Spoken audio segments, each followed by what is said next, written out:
Top on the news tonight. Cross River State House of Assembly to investigate ownership of Transcorp and other government property. FOC Eastern Naval Command commends Operation Delta Sanity on tackling illegal bunkering activities on maritime domain. Plus, more reactions from residents of Calabar about increase of electricity tariff on Band A customers. Details in just a moment.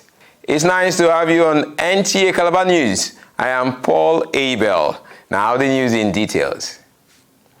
Cross River State Governor Senator Basio has presented his administration reform strategies, actions and economic indices to a gathering of diplomats, policy makers and investment drivers with the aim to attract and create more development opportunities in the state. Governor Tu made his presentation in Abuja during an Executive Governors Roundtable Summit with the theme, Building Cooperation for a Better Today and a Resilient Future. The governor's audience included the High Commissioner of Canada, Belgian Embassy's Ambassador, French Embassy's Deputy Head of Mission, India High Commission, Ambassador State of Israel in Nigeria, Norwegian Embassy's Minister, Counselor and Deputy Head of Mission, and other development partners. In another development, the Cross River State House of Assembly has committed a 10-man special committee to investigate ownership of Transcorp Hotel and other government property. The House promised a thorough investigation into the status of the state-owned factories after consideration of a motion brought before it by a member representing Abi State constituency calling for the right position of things. Uduak Etim completes the report. It has been noticed recently that Transcorp Hotel Calabar is now renamed Metropolitan Hotel, a name it was known before the change. This, however, attracted the attention of the Cross River State House of Assembly as member representing Abi State constituency Davis Etta sponsored a motion calling on the State House to investigate and determine the true position of the hotel and other government assets such as Kala Farm, Cocoa Processing Factory, Garment Factory, Rice Seeds and Seedlings Factory and others established by the previous administration.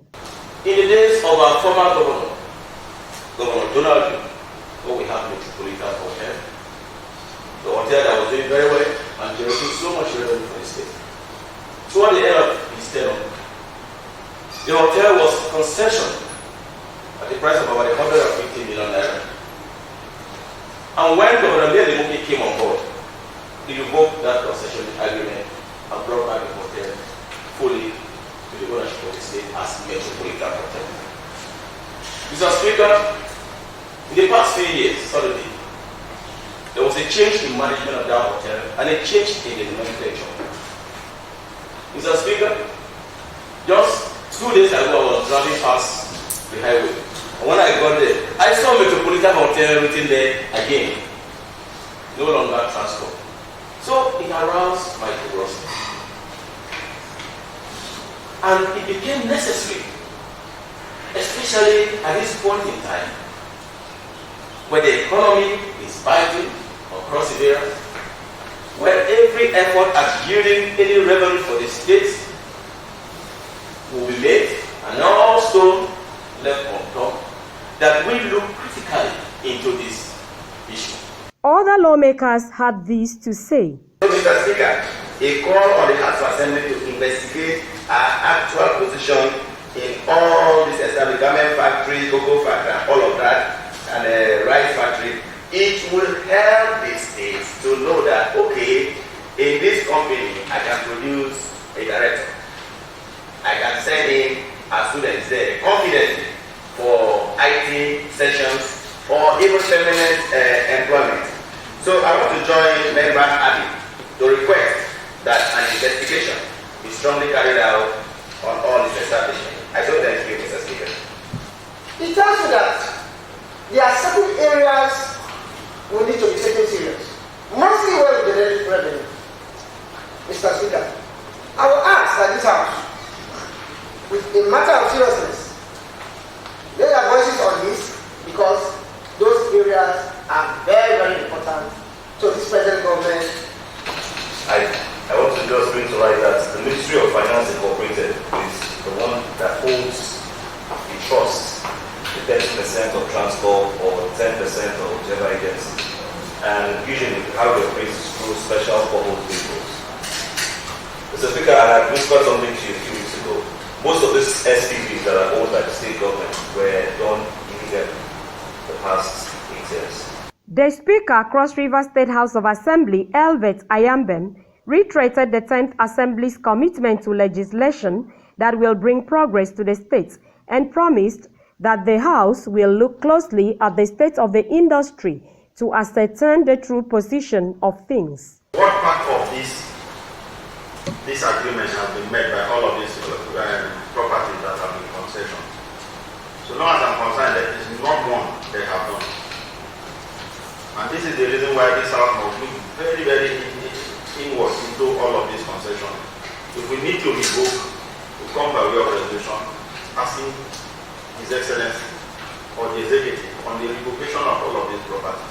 The House also directed the special committee to interface with the immediate past and present Director General of the Bureau of Public-Private Partnership, Due Process, former and current Commissioners of Finance, Commerce and Industry, as well as other relevant stakeholders. The special committee had Davis Etta as chairman, Ode Bryan as vice chairman, Stanley Seymour and 7 others as members. The committee is charged to carry out effective oversight of these industries and report back to the House in 2 weeks. In Calabar, Uduak Etam, NTA News. Still with the State House of Assembly, the Cross River State House of Assembly has recommended that the Ministry of Aviation should oversee the management of all the recovered equipment owned by the state government until the contract for the construction of Obudu International Passenger and Cargo Airport is completed. Uduak Etim reports that the recommendation was made after consideration of a report presented to the House by the Special Committee on Recovery of Government Heavy-Duty Equipment in the state. A report of Special Committee of the Cross River State House of Assembly on recovery of government heavy-duty equipment from private individuals and companies in the state was laid before the House during plenary. Chairman of the committee, Davis Etta, said the committee had visited Obudu International Passenger and Cargo Airports and 2 equipment were recovered. He, however, mentioned that a total number of 33 heavy-duty equipment and 30 number of trucks have been recovered within the state. Mr. Speaker, it is also on record that apart from the earth-moving equipment that have been listed above, the company also has 30 number trucks in their custody.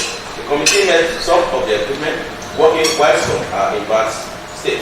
According to Mr. Charles Ina, acting manager of Bradco, Data Farm Services, Nigeria, which is located at plot C89 Amowo Udofin Industrial Area, Lagos, is a company that was responsible for the maintenance of the equipment. The committee was informed that the company has since ceased their operation at the construction site due to the debt owed by the consumer sector. The committee appreciated Charles Ina, the acting manager of Cradco, a limited liability company owned by the state government, for the safekeeping and proper management of state equipment, and recommended that the acting manager be given full appointment to operate as manager of Cradco to make the company viable.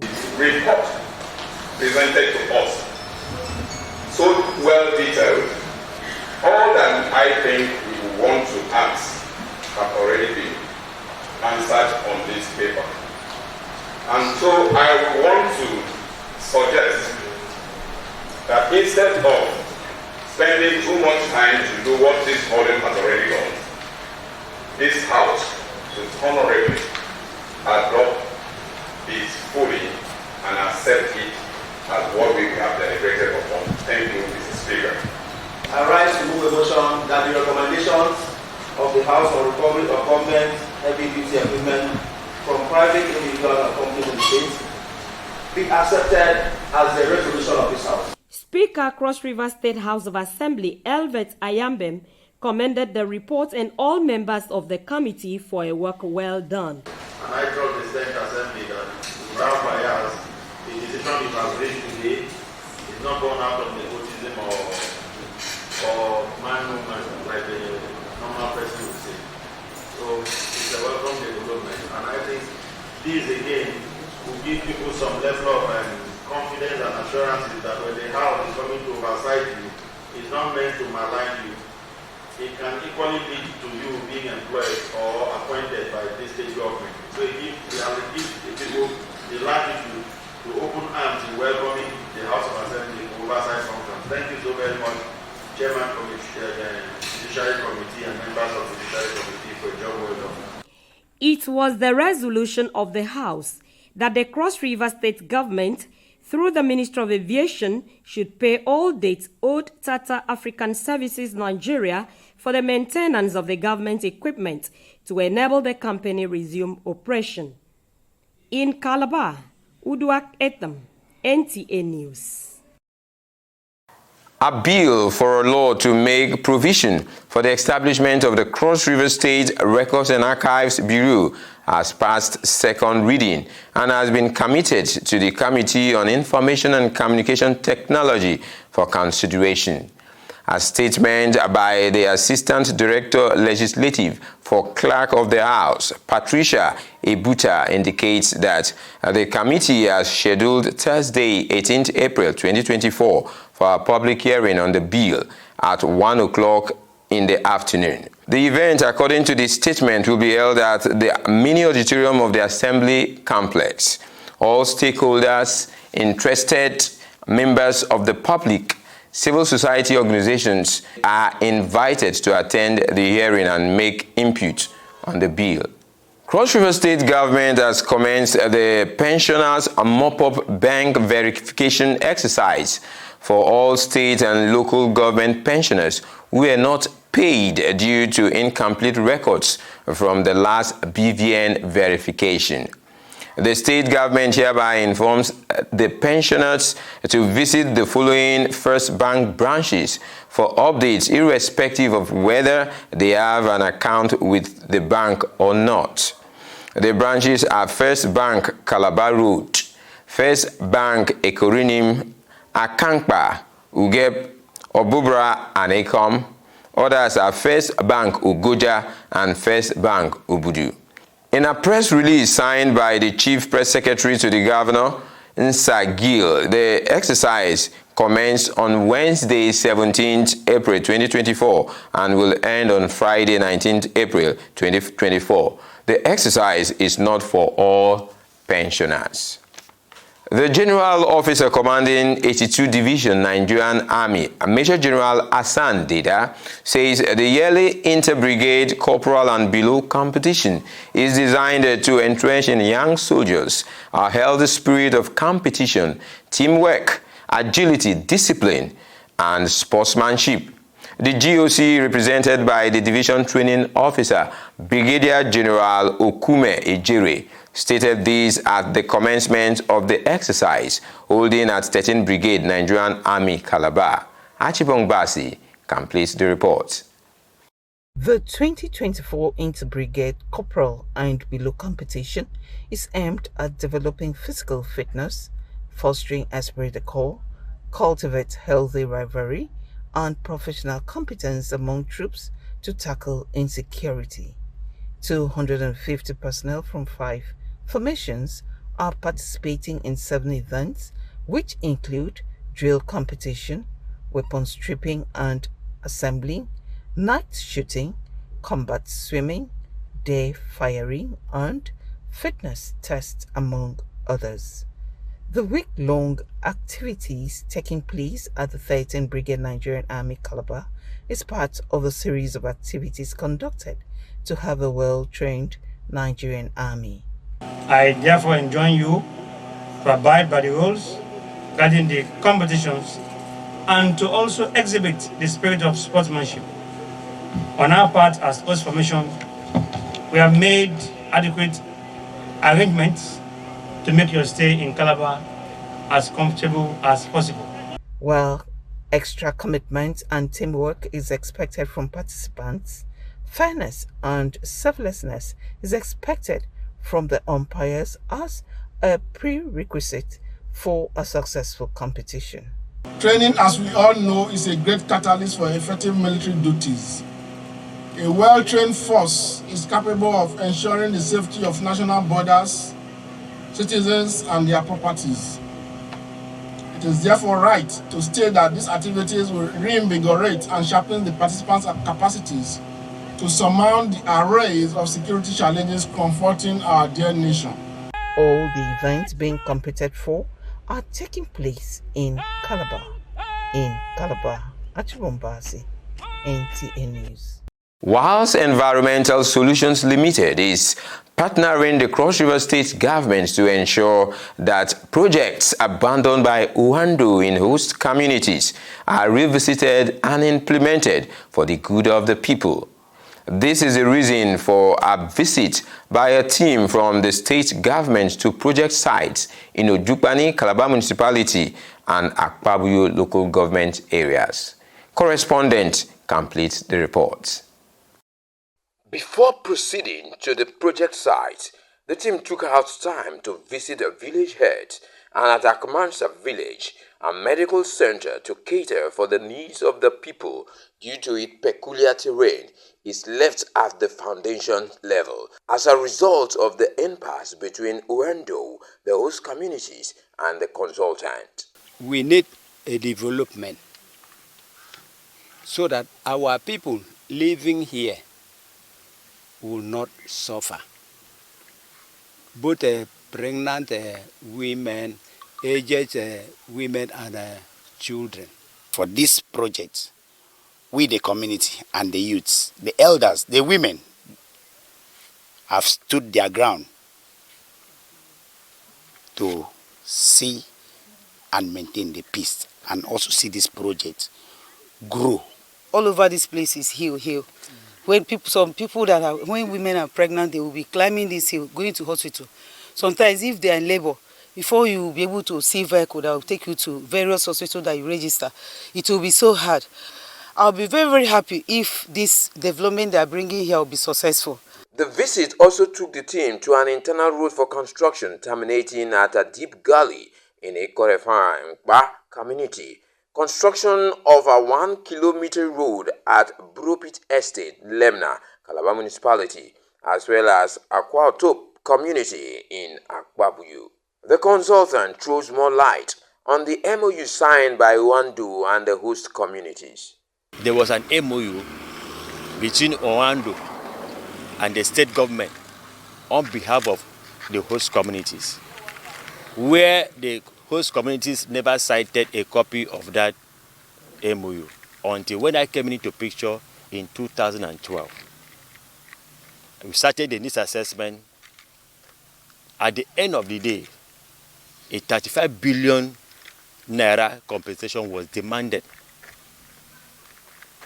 by the communities for Uando to pay to help liberate them from the sufferings, to have access to potable water, since the gas pipeline that contains methane gas has polluted the underground water aquifers. I'm the spokesperson to all the communities hosting the gas pipeline. If they had complied based on the MOU they entertained with the state government, we wouldn't have, having issues with Uando to a point of petitioning them before the EFCC. It is as a result of non-compliance that led to these agitations and abandoned projects across the three local government areas. That is why we are here. And that is why His Excellency had to commission the essay on local content to go around and see this thing by himself and brief him properly if it is true or false, that if actually this project had commenced or not. What is the standpoint of the state government? We do not want it to generate into crisis.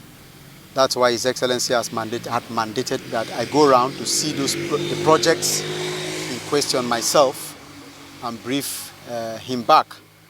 I'd gone around with my team. Those projects are quite visible, even to the blind. So they are projects that are doable. And so far, I would say that they are projects that have been abandoned for years. What we have seen is to take it back to the people's first governor. And I know too well that in a short while from now, liberation is going to come back to these communities. Because these are projects that will, if implemented, touch the lives of the common man. And you know that this government represents the common people. It is hoped that a truce will be reached and Oando providing the funds to execute the project. In Calabar, Paul Abel, NTA News. Reactions from concerned Nigerians have continued on the recent federal government increase in electricity tariffs for customers on Band A who enjoy electric power supply for 24 hours daily. Correspondent who spoke with these Nigerians in Calabar completes the report. The news of federal government approval in upward review of electricity tariff for customers on Band A nationwide from 66 naira to 225 naira kilowatts per hour is yet to abate, as some residents in Calabar are of the view that the rippling effect on the implementation of the policy will trickle down to the ordinary Nigerian. Telecommunication outfits, manufacturers, and others, they say, will impute the extra marginal cost on their services and products, as the brunt will remain with the end user. In the situation and the economy we're in now, I don't think it's advisable to increase the tariff because the naira value is already diminishing and it's not even growing.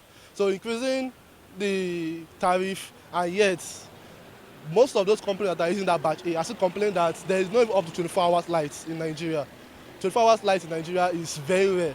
And when you increase it, by the time they'll pay their bills, they'll also add that cost also in our own consumption. So indirectly, it's still affecting us back again in the economy. You have seen that the thing affects us now.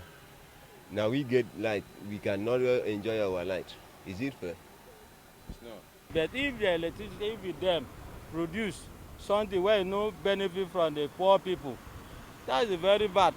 Or the country are using the light where we are suffering at the poor level. I paid 1,500 naira for NEPA bill, but this money they increased it to 3,500 naira. I even asked my landlord why.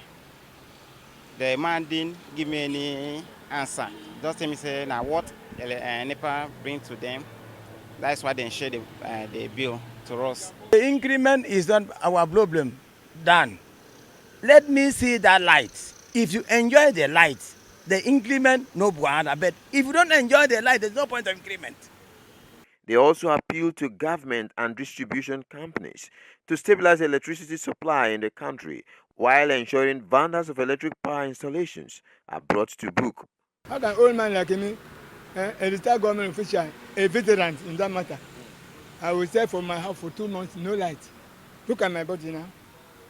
It's coming to corona because of no light. Even from my area, I start talking to you. Getting almost 3 months now, we don't have any light. That means the electricity of Nigeria, the condition is not good at all. Okay, if at all we have light, I've not as in for day okay, but this one is nothing like light. Then what about this one we are paying? There is no need. They just gave us like 2 days and they went out with lights, and now they give us bill of 30,000. So it's so obvious and it's not good. So we want the government to look over this. This side this main avenue, we are suffering for light too much. When our recent blew, we contributed money, not government. But I was surprised. The money we contributed is not up to 2 months to enjoy the lights. The money we contributed, the bring bill come. So make government return the thing, make the thing they normal as it was normal. Make we and also enjoy this light. And how can we get light 1 hour, 30 minutes? But and as I leave the house now, there's light. As I return, no light. Residents are hoping that the merger will not further skyrocket the cost of living of Nigerians with the present economic situation in the country. In Calabar, Paul Abel, NTA News. These are the stories trending on our channel this day. Don't forget, you can equally watch the newscast on YouTube as well as X as well as on Facebook. On behalf of the entire crew, I am Paul Abel saying, do have a great and wonderful day.